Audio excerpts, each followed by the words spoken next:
Bonjour pasteur. Bonjour, messieurs les journalistes et bonjour, chers internautes. Merci encore une fois de bien nous recevoir chez vous. Dans l'émission précédente, vous nous avez dit que vous vivez bien chez vous.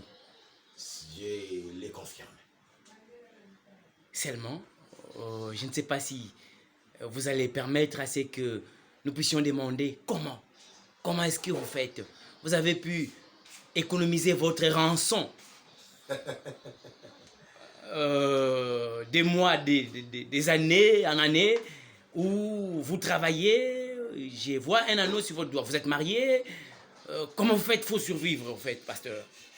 Merci pour cette question qui me permet en passant de faire un clin d'œil à ma chère tendre, à ma très chère tendre épouse Aline Lela Sissou, la mère de ma jolie fille Lydiana Balanga, que j'ai salué en passant. Je suis marié, je suis père de famille et j'ai un foyer.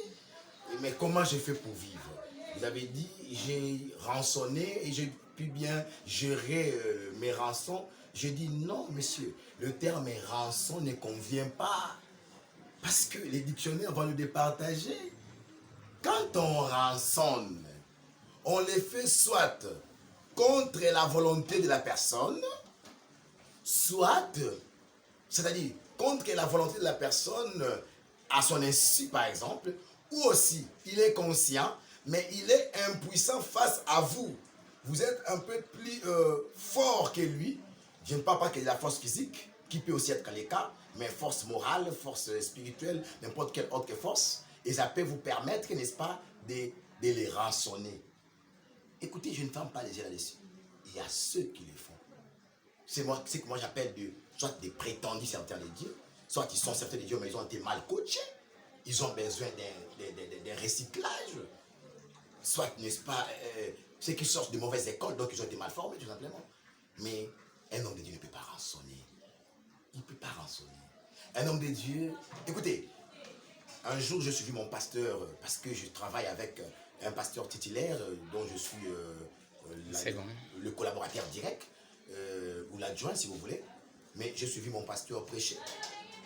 Et pendant qu'il prêchait, j'ai salué en passant le pasteur Samuel Balan. Mais lorsqu'il prêchait, moi je l'ai suivi prêcher. Et au finish, qu'est-ce que j'ai dit? J'ai dit, pasteur, je n'ai pas assez d'argent sur moi maintenant.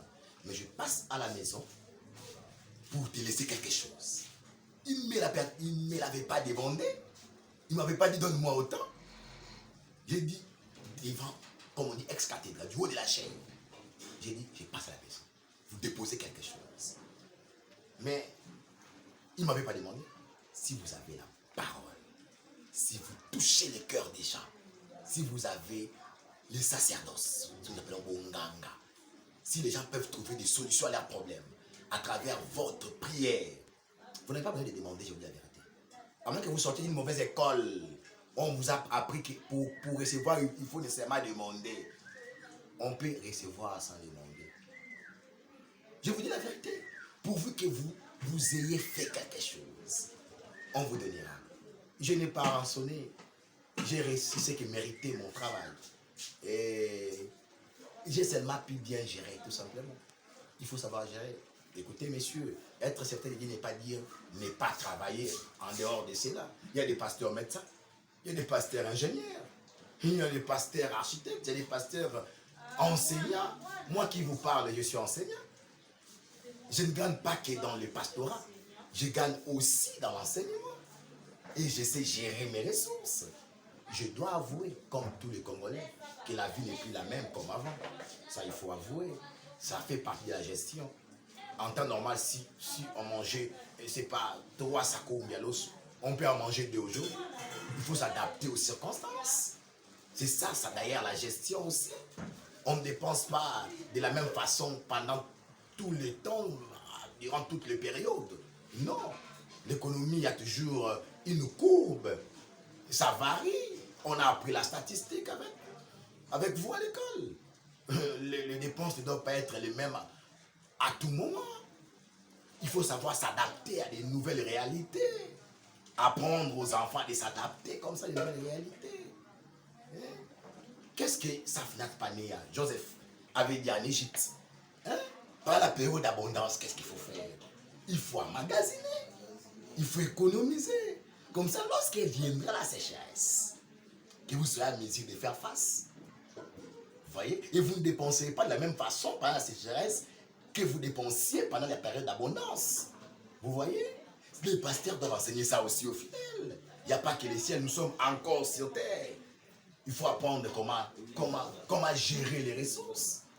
Il faut apprendre aux fidèles comment gérer son foyer. Comment gérer ses enfants, sa femme, ses collaborateurs. Tout ça, ça s'apprend. C'est du management. Vous voyez? Donc, je n'ai pas rançonné. Je réussis que mériter mon travail dans l'œuvre de Dieu comme dans l'œuvre séculière. Et j'ai appris la gestion et je sais que j'applique.